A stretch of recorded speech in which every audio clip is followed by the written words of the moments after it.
Let's begin with some scheduling announcements for the remainder of President Trump's very busy week. Today at 3 p.m., President Trump will host a Black History Month reception in the East Room of the White House. I know many of you will attend, and we will see you up there. Tomorrow, President Trump will host a Board of Peace meeting at the Donald J. Trump Institute of Peace, where he will announce that member states have pledged more than $5 billion towards the Gaza humanitarian and reconstruction efforts, and have also committed thousands of personnel to the International Stabilization Force and local police to maintain security and peace for Gazans.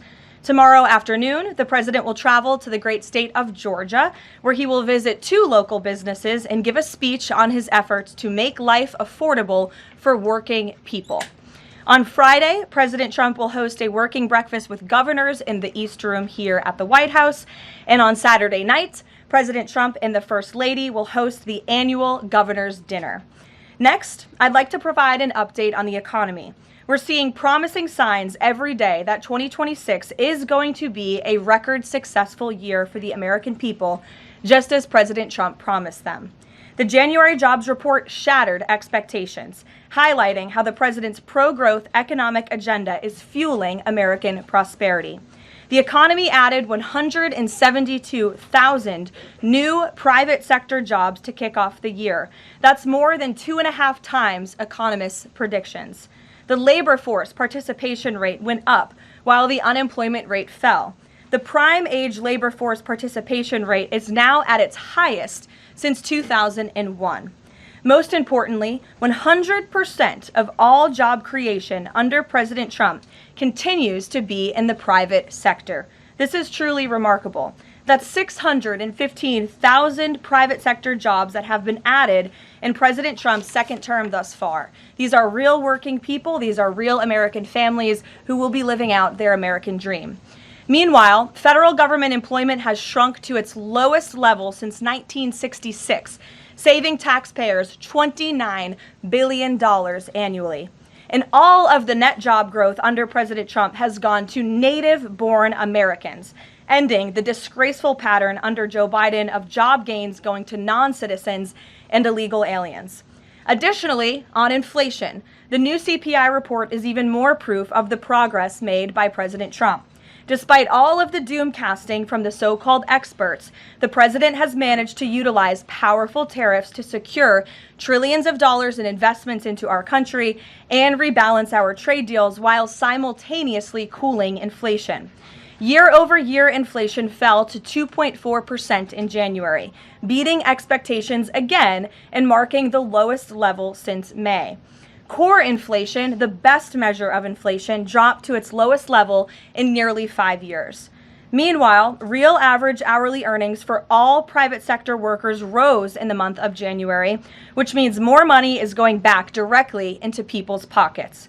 After only 1 year of President Trump back in office, real earnings for all private sector workers have outpaced inflation by nearly $1,400, earning back roughly half of the $2,900 they lost under Joe Biden when 40-year high inflation was stealing Americans' purchasing power.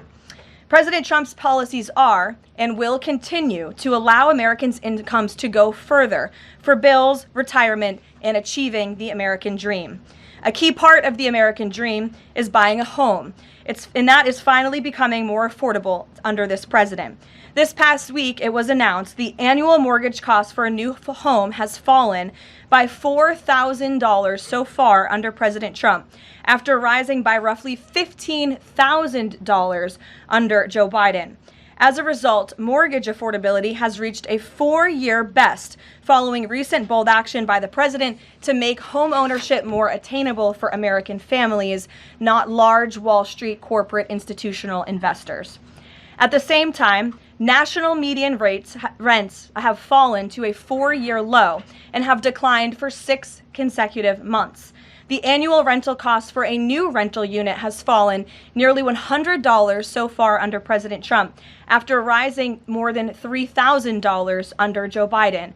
And many are crediting that to the president's deportation efforts to remove illegal aliens from our communities and therefore from housing that should be used for American citizens. At the grocery store, the price of eggs, dairy, cheese, fresh fruit, apples, oranges, potatoes, tomatoes, and butter have fallen since President Trump took office, and he is continuing to fight for even lower prices at the grocery store for the American consumer. At the gas pump, fuel prices are down by almost 10% over the past year. The average national price for a gallon of regular gas is now less than $3 and is approaching $2.70 in some states, and much lower than that in many states across the country as well. We've seen in several states gas is under $2 a gallon. And at the pharmacy, prescription drug prices are down over the past year, with even more price relief ahead for American patients, thanks to President Trump's most favored nation drug pricing deals and the great healthcare plan, which he is calling on Congress to pass as soon as possible. What President Trump wants Americans to understand is that this is only the start and the best is yet to come. The historic success that we have seen since he took office is just the beginning of enormous growth and opportunity that we are about to witness. And I know the president looks forward to hitting the road and being with the great people of Georgia tomorrow to talk about just this.